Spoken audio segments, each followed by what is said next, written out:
अगर आपके पास घर में सिर्फ 2 आलू मौजूद हैं तो ये मज़ेदार से स्नैक्स बना के आप शाम की चाय का मज़ा दुबारा कर सकते हैं। बिस्मिल्लाहिर्रहमानिर्रहीम। अस्सलाम वालेकुम व्यूवर्स। आज मैं आपको सिर्फ 2 आलूओं के साथ बहुत ही मज़ेदार से टी टाइम स्नैक्स बना के तैयार करके दिखाऊंगी। ये रेसिपी बहुत ही सिंपल है और इंशाल्लाह आपको ज़रूर पसंद आएगी। रेसिपी अच्छी लगे तो वीडियो को लाइक लाजमी करें। यहाँ मैंने मीडियम साइज़ के 2 आलूओं को अच्छे तरीके से उबाल लिया था। उबालने के बाद आपने इसको ग्रेट कर लेना है ताकि इसके अंदर किसी किस्म का कोई लम्प या गुठली बाकी ना रहे। तो आलूओं को बिल्कुल बारीक वाली ग्रेटर से मैंने ग्रेट कर लिया है और अल्हम्दुलिल्लाह देखें बहुत ही अच्छी क्वांटिटी आलूओं की बनके रेडी हो चुकी है।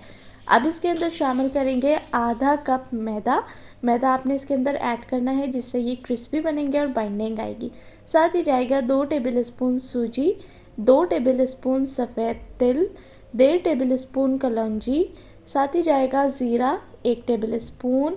यहाँ पर शामिल करें 1 टेबल स्पून लहसुन पाउडर, नमक जाएगा हस्बे जायका या आधा टेबल स्पून, आधा टेबल स्पून पिसी लाल मिर्च, चाट मसाला शामिल करें आधा टेबल स्पून, 1/4 टेबल स्पून हल्दी।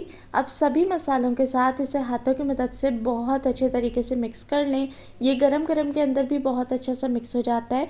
साथ ही इसके अंदर 2 टेबल स्पून आपने जिनसे आप चावल खाते हैं कुकिंग ऑयल शामिल कर लीजिए ताकि इसमें थोड़ी सी सॉफ्टनेस आ जाए और ये बहुत अच्छा सा बाइंड हो जाए। तो ये देखें बग़ैर पानी के ही ये कितना अच्छा सॉफ्ट सा नीड हो चुका है। तो अब यहाँ पर इसको मैं फ़िलहाल 2 पीसेस में डिवाइड कर लूँगी और काउंटर को थोड़ा सा ऑयल के साथ ग्रीस कर लें ताकि ये टूटे नहीं। तो चलें जी इसको 2 हिस्सों में डिवाइड करते हैं। अब मुझे इसकी एक रोटी सी बना लेनी है। जिस तरीके से थोड़ी सी मोटी चपाती हम बेलते हैं ना, सेम उसी प्रोसीजर में बेलन की मदद से मैं इसे बेल लूँगी। बहुत ज़्यादा बारीक करने का फ़ायदा नहीं है क्योंकि फिर वो बिल्कुल पापड़ की तरह पतले स्नैक्स बन जाएंगे। तो थोड़ा सा इसकी आपने थिकनेस रखनी है। बस ये इस तरीके से होना चाहिए। किनारे इसके अगर थोड़े फट रहे हैं उसका इशू नहीं है, बस आप इसे पलटे ना तो ये बिल्कुल टूटना नहीं चाहिए। और बेलन को भी आप ऑयल से अच्छे से पहले ग्रीस कर लीजिएगा। चलें जी एक चपाती से इसकी मैंने बेल ली है। अब इसके किनारों को इवन करने के लिए मैं चारों साइड से इसको कट कर लूँगी और बीच में एक स्क्वायर सा बना लूँगी।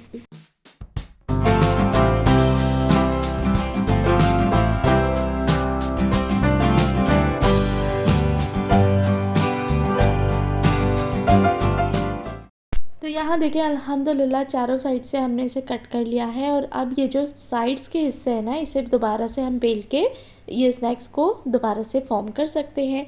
दूसरे वाले हिस्से के साथ मैं इसे मर्ज कर दूंगी। अब आपने स्नैक्स को किसी भी शेप में कट कर सकते हैं लेकिन मैं इसको ट्रायंगल्स में कट करूँगी। तो इस तरीके से प्लस का एक निशान लगाएं और फिर सेंटर से हाफ़ कर लीजिए। तो ये समोसा स्टाइल या फिर ट्रायंगल शेप में सारे स्नैक्स बन के रेडी हो जाएंगे। है ना कितना आसान प्रोसीजर। सिर्फ 2 आलूओं के साथ आपने इतने मज़ेदार से और ढेर सारे स्नैक्स बना के रेडी कर लिए हैं। ये सिर्फ एक पोर्शन से मैंने बना के तैयार करे हैं और बाकी एक जो हाफ़ करके रखा था उससे मज़ीद इतनी ही क्वांटिटी बना के रेडी कर लेंगे। चलें अब चलते हैं इसको फ्राई करने की तरफ। तेल को आपने अच्छे तरीके से पहले गरम कर लेना है और गरम तेल के अंदर आपने ये स्नैक्स ऐड कर देने हैं। बहुत ही क्रिस्पी बहुत ही फ्लेवरफुल ये स्नैक्स बन के तैयार होते हैं। शाम की चाय के साथ ये एक परफेक्ट सी रेसिपी है। तो अगर आप बग़ैर किसी चिकन के, बग़ैर गोश्त के, बग़ैर किसी हेवी इंग्रेडिएंट के झटपट से कोई ऐसा स्नैक्स बना के तैयार करना चाहते हैं जो शाम में आप चाय के साथ कॉम्प्लीमेंट कर सकें तो ये बहुत ही आसान और आइडियल सी रेसिपी है। सर्दियों में तो वैसे ही काफ़ी भूख लगती है तो अगर चाय के साथ कुछ मज़ेदार सा स्नैक मिल जाए या फिर टी टाइम रेसिपी के तौर पे ऐसी रेसिपी जो झटपट से बन के तैयार हो जाए तो मज़ा दुबाला हो जाता है। आप चाहें तो इस स्नैक्स को बना के किसी एयर टाइट कंटेनर के अंदर भी रख सकते हैं और जब दिल चाहे इसको एंजॉय कर सकते हैं। रेसिपी कैसी लगी अपना फीडबैक कमेंट सेक्शन में मेरे साथ लाजमी शेयर करें। रेसिपी पसंद आई है तो अपने दोस्तों के साथ शेयर करें, वीडियो को लाइक करें और अगर मेरे चैनल पर पहली बार आए थे तो चैनल को सब्सक्राइब करके बेल आइकन को ऑल पे क्लिक करें। Thank you so much for watching.